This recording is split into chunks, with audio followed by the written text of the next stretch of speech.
le monde tourne. Direction la Birmanie, refusant de tirer sur leurs concitoyens. Les informations pullulent.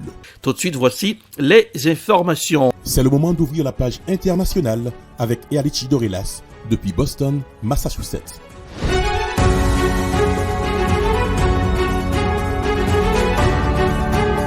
Mesdames, Messieurs, bonsoir. Ravi de vous retrouver encore une fois. Bienvenue dans la page internationale au grand journal du 14h. Ça fait plus d'un an depuis que cette page est diffusée sur la radio évangélique Hosanna, 102.3 FM à Jacmel. Toujours de la newsroom, Erlichi Dorelas, depuis Boston, la capitale des grandes universités du monde, à Jacmel, pour présenter ce grand journal. Journal François, Smith Jean-Julien, Rubens assure les manœuvres techniques. Bonsoir aux auditeurs de la radio évangélique Hosanna, 102.3 FM à Jacmel. En Ukraine, la guerre continue. En Ukraine, avancée russe dans l'est du pays. Voici un reportage signé France 24. Les séparatistes pro-russes filment avec un drone leur dernière prise, la localité de Novokivsk dans le Donbass. Ils tiennent désormais cette commune, mais c'est un champ de ruines qu'ils contrôlent. Ces images illustrent la légère avancée des troupes russes dans l'est de l'Ukraine. Dans la région de Kharkiv, deuxième ville du pays, mais aussi dans quelques autres localités, des percées russes que les autorités ukrainiennes reconnaissent. Dans la direction de Severodonetsk, les envahisseurs ont pris le contrôle de plusieurs localités et mènent une offensive en direction de deux autres communes. Autres images fournies par les Russes, ces lancements de missiles qui auraient eu lieu en mer Noire, ils auraient permis, selon Moscou, de détruire en Ukraine une grande quantité d'armement livrés par l'Occident. Autre sujet d'inquiétude, la Moldavie, ou plus exactement la Transnistrie. Cette région séparatiste pro-russe. Hier, une explosion y a par exemple endommagé cette tour radio. Pas d'indication sur l'origine des frappes. Des attaques qui font craindre un embrasement aussi dans cette région. La présidente moldave pro-européenne s'alarme. Notre analyse montre qu'il existe des tensions entre les forces de la région. Certaines cherchent à déstabiliser la situation.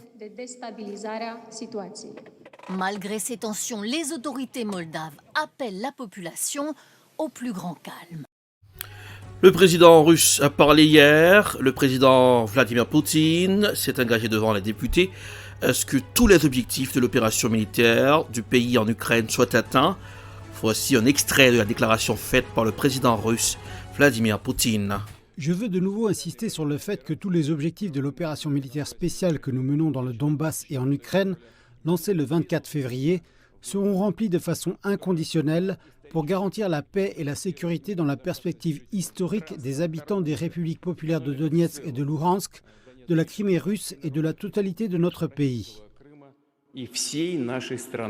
Poutine a également averti que la Russie répondrait à toute intervention. Le dirigeant russe a déclaré que l'armée n'hésiterait pas à utiliser les armes les plus modernes. Si quiconque prévoit d'intervenir dans les événements actuels de l'extérieur et crée des menaces inacceptables pour nous, qui sont de nature stratégique, ils doivent savoir que notre réponse sera rapide comme l'éclair.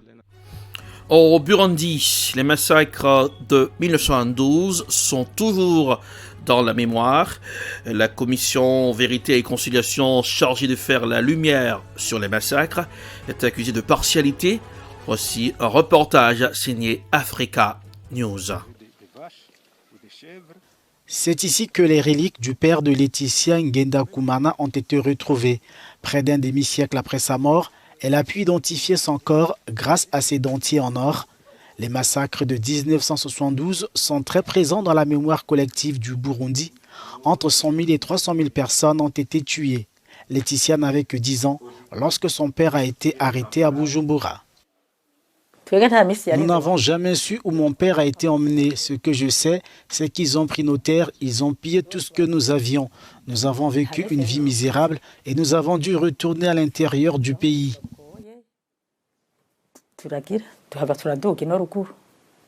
Le père de Laetitia était banquier de haut rang et Hutu, vivant à Bujumbura. Le gouvernement burundais a créé la commission Vérité et Réconciliation pour enquêter sur les massacres interethniques.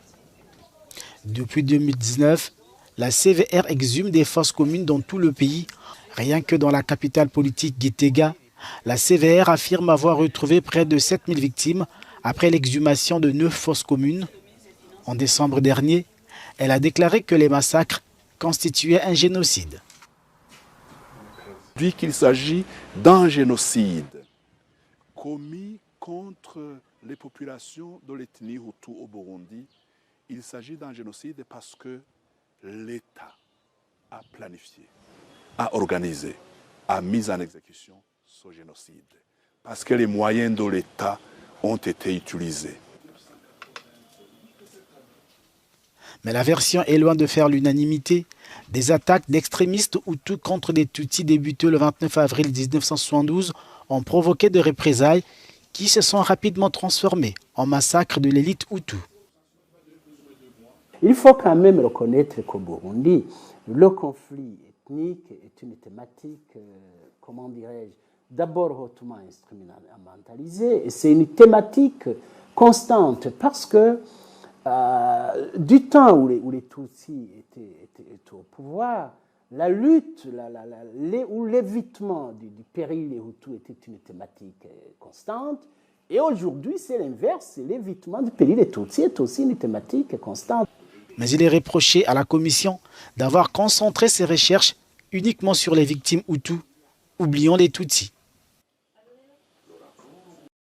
Direction la Corée du Nord, Kim Jong-un veut renforcer son arsenal dans le désordre mondial.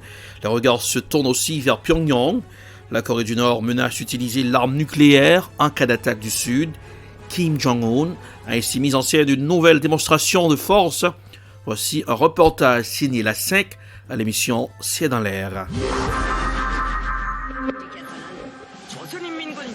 Kim Jong-un et sa femme sur le tapis rouge pour un défilé militaire. Parade géante hier à Pyongyang, de chars, de lance-roquettes et de missiles balistiques.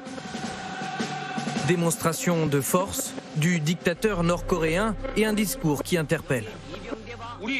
La mission fondamentale de notre force nucléaire est de dissuader la guerre. Mais nos armes nucléaires ne peuvent être liées à une seule mission. Si une force quelconque tente de porter atteinte aux intérêts fondamentaux de notre pays, notre force nucléaire n'aura d'autre choix que de remplir sa deuxième mission, de manière inattendue. La Corée du Nord montre les muscles, multipliant les essais et les tirs d'armes tactiques, comme ici, il y a une semaine.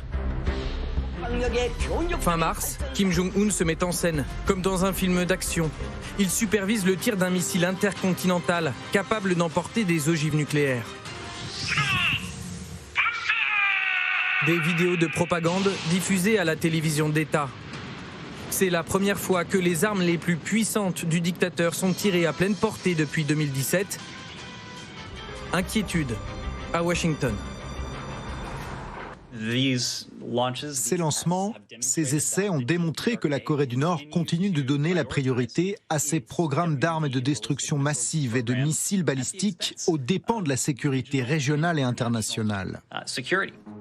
Pour les États-Unis et la Corée du Sud, Pyongyang pourrait reprendre ses essais d'armes nucléaires. La diplomatie au point mort depuis la visite de Donald Trump à la frontière entre les deux Corées. C'était en 2019.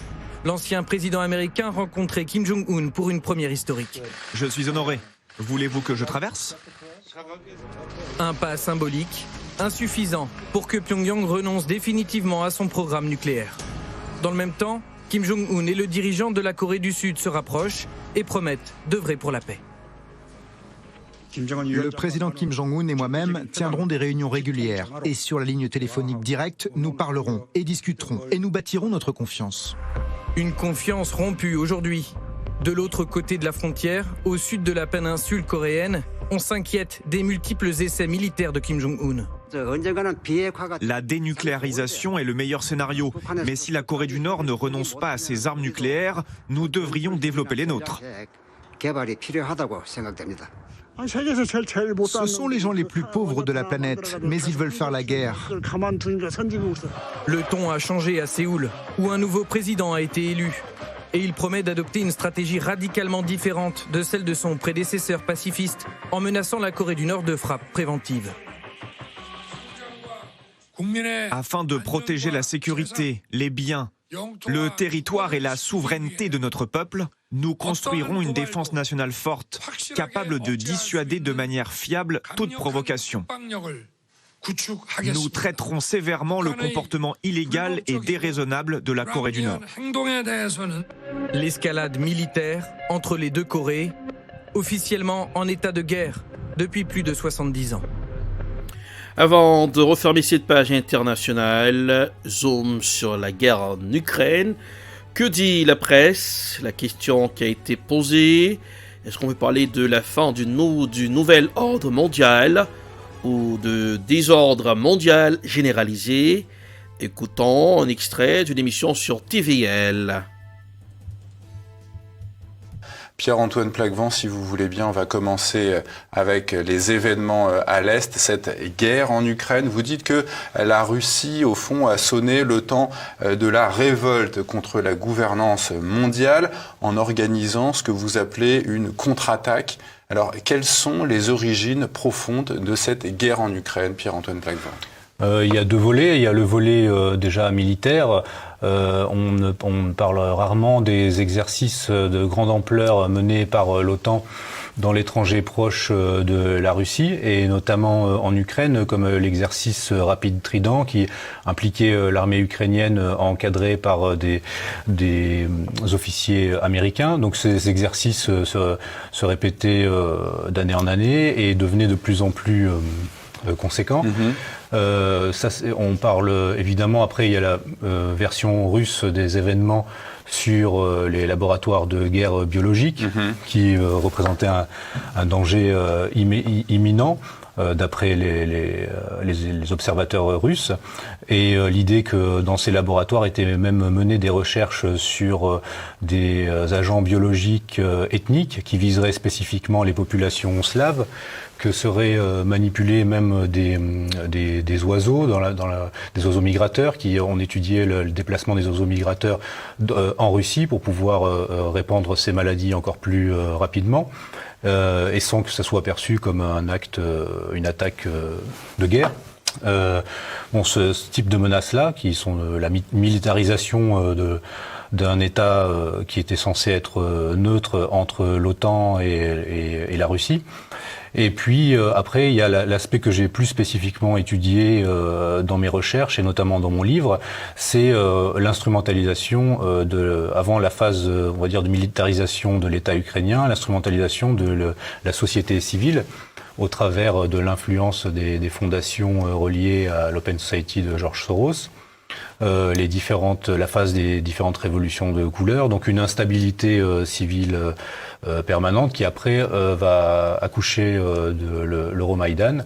Et puis ensuite, après cette phase-là, donc la militarisation de l'État ukrainien dans un sens anti-russe. Donc tout cela faisait un faisceau de menaces qui de manière imminente menaçait la sécurité et les intérêts stratégiques de l'État russe. Non, c'est un point de focalisation, enfin de déstabilisation qui a été toujours. Zbigniew Brzezinski disait que si on parvient à détacher l'Ukraine de la Russie, on détache finalement la possibilité à la Russie de devenir un empire européen.